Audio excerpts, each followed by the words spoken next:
Hey, what's going on YouTube? It's your boy Jeter, and I'm back with another review. This time I have BadCube's Old Timer Series 01 Justice Force Engineer Huff. And this is BadCube's redo of their Huff figure when they first came out as Cubex. As you know the story, they came out as Cubex, they released Huff. The factory messed them over pretty much, used pretty poor materials, poor paint, which led to the figure being really loose in some areas and having paint problems that the paint would just mysteriously fall off or it just came off in your hands. So this is them making another reattempt at that figure and trying to get it out to the people so they can enjoy a good quality Huffer. And we'll see how good quality as it actually is. But first, here's the box. Not much to it. Same thing as all the other BadCube boxes. Then on the back, you got some artwork and some stats right here, and you got a little bio right there. You can pause it and read it. Image of Huff right there, BadCube on top, stuff right there, and off the box goes. And with your Huff, you get your standard BadCube accessories. He comes with a rifle right here, and an alternate face, which is a more screaming face. All you do is pop that out, replace it. It comes with your BadCube cards, come with the more traditional or the old style of the Masterpiece card right here, and it comes with a more artistic form of a card. In the back, you got your same stats and write-ups as on the back of the box. It comes with an instruction booklet, which is pretty nice and pretty good. And as always, they come out with the concept art gallery in the back and stuff with a few pictures of their figures. Now on to the main figure itself. Here he is, Huff. He comes with another pistol right here, which is pegged in. Go over that more when we get to the transformation of the figure. Now I put auto brand right there. So yeah, looks pretty good, I must say. There is paint on this guy. I think there's a paint right there. There's a paint on the blinkers right here and on the side of the reflectors. The headlights are done in a silver paint. That's nice. Blue transparent windshield. Windows. You got some gappage right here. You can see into it. It kind of looks a little bit ugly, but when you display your figure from the back, they really notice? Probably not.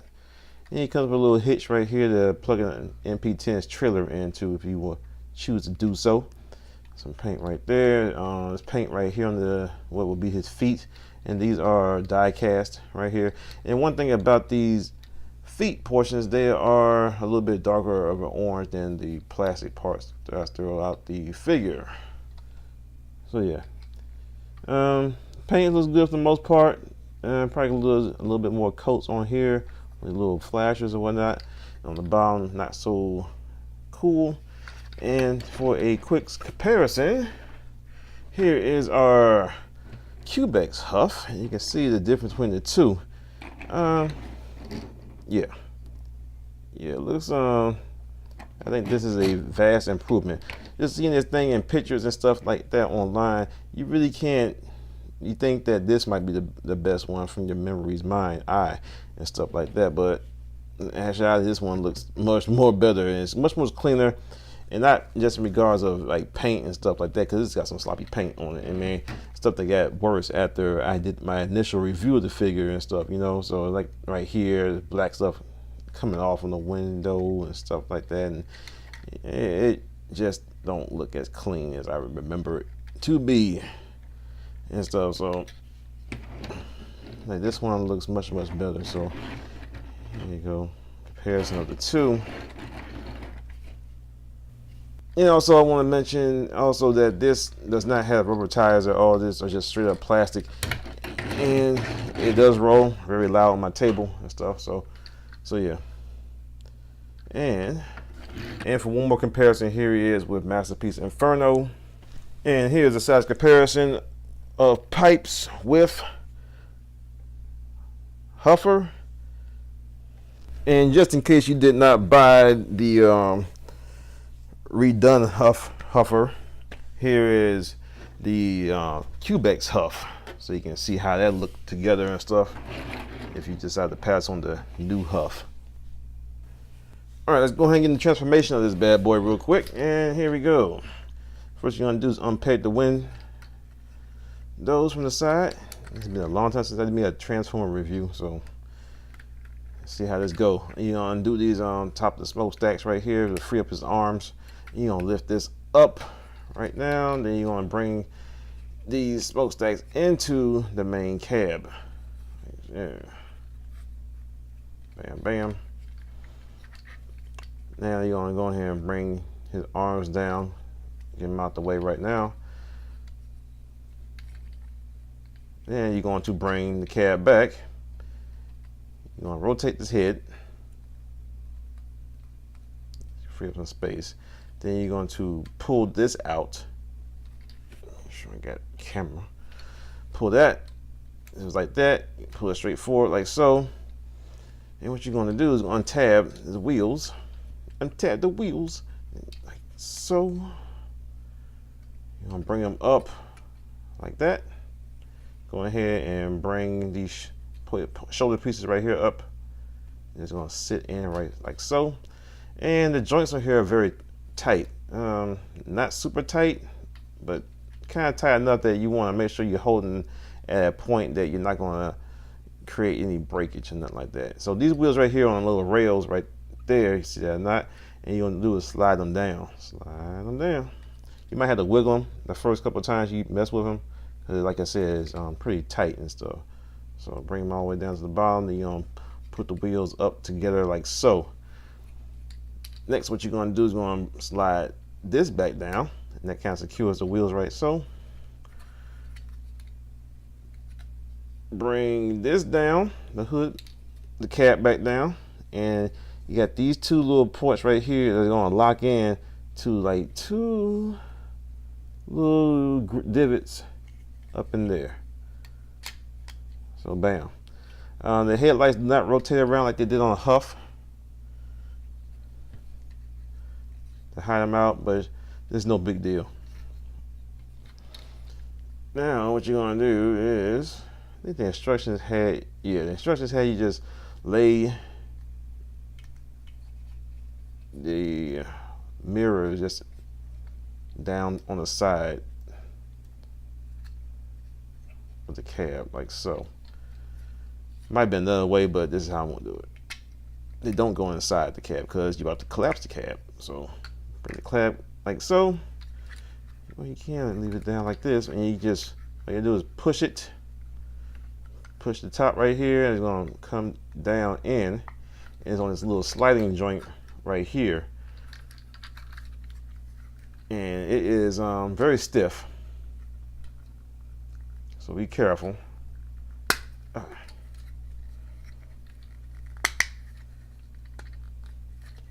Until it's all the way down by this being all the way down. So there you go. Now you go ahead and close this back up like so.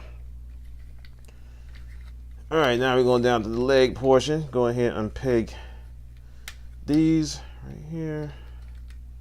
Just get them out the way. Unpeg right here. And these are going to peg in right here. Bam. Bam. Go ahead and split the legs like so. Go ahead and pull this out. Let's set it down to the side right now. The trailer hitch. Right to the side right there. And you're going to bring these up and get them out the way. And what you're going to do is going to bring out this foot right here. Just wiggle it out. And it rotates down on this hinge joint. Bring it down till it stops. Pull out the toe. Same thing other side. Down like that. Like so. Bring this up. You're going to push it inwards like that. And then bring this panel down, and it's going to peg right here, hold right there. Like so. Keeps that in place. Then you're going to bring this, slide this over as far as it can go. Then you bring the trailer hitch on this side over to help lock this wheel into place, like so, like bam, bam. Same thing other side. Slide that in. Close this up. Push it over. Bring this up. Bam. that. Rotate the fist. Rotate the fist. Straighten this up. And there you have Huff all transformed in his robot mode.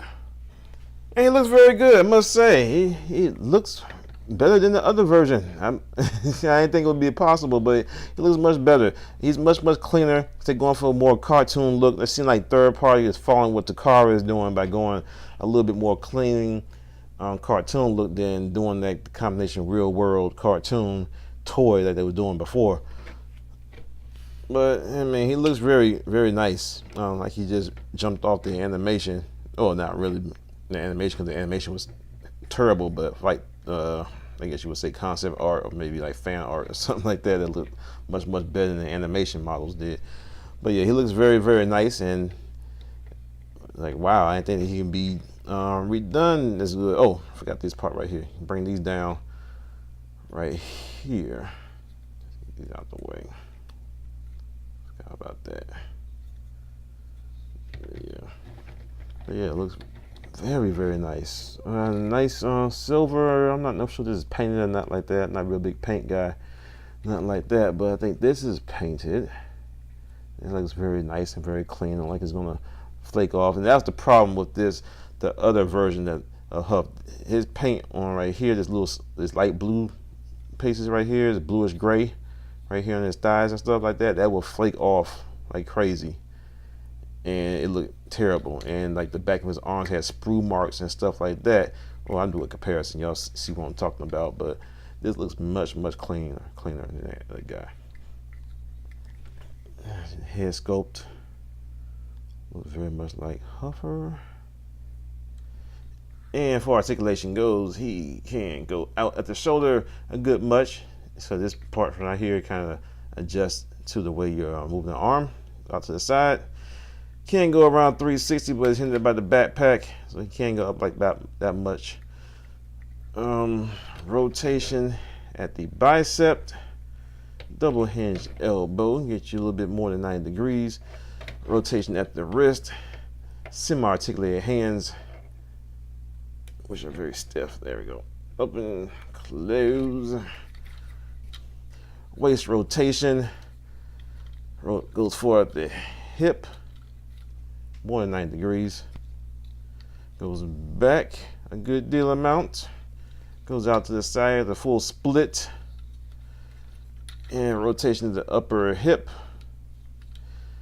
Then at the knee, a little bit less 90 degrees at that point, which is fine.